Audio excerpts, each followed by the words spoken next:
А тогда уже не думаешь. Внутри страшно, конечно, там хочется жить. То есть тело работает само. Голова практически не участвует. Голова участвует только в режиме выполнения команд. Вот в какой-то момент, скажем так, даже со стороны воспринимаешься, не знаю, такое впечатление. Как будто наблюдаешь за собой с той стороны. То есть страшно, да, но как-то тело работает. Как бы как два человека в одном. Один наблюдает, а второй работает.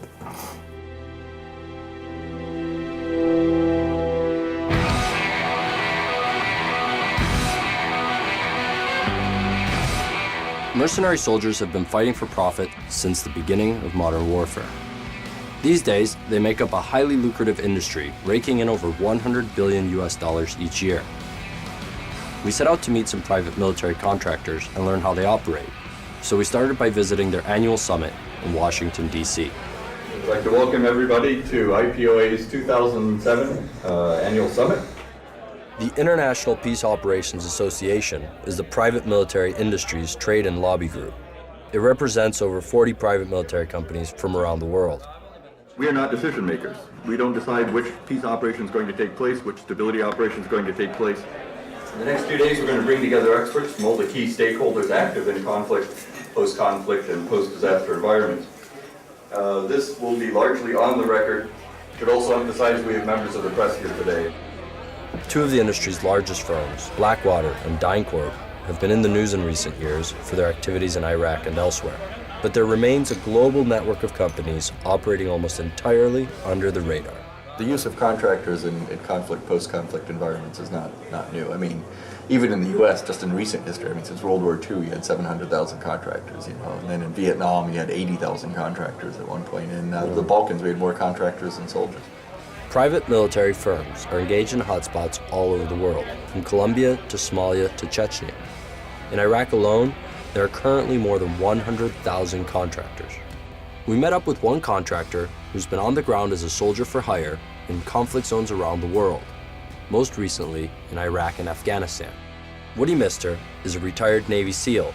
His operations are based in the nearby Virginia Beach area. The first time I experienced combat was in 1989 during the invasion of Panama.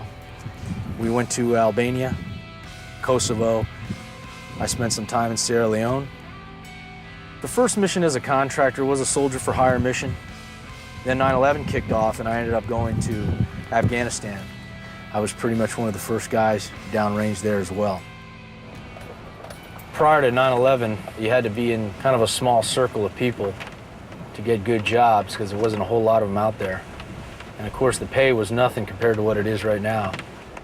I hate using the term mercenary because everybody tends to equate that with you know, basically you'll do anything for anybody, any country, whether they're good, bad, or indifferent, but I have to disagree with that.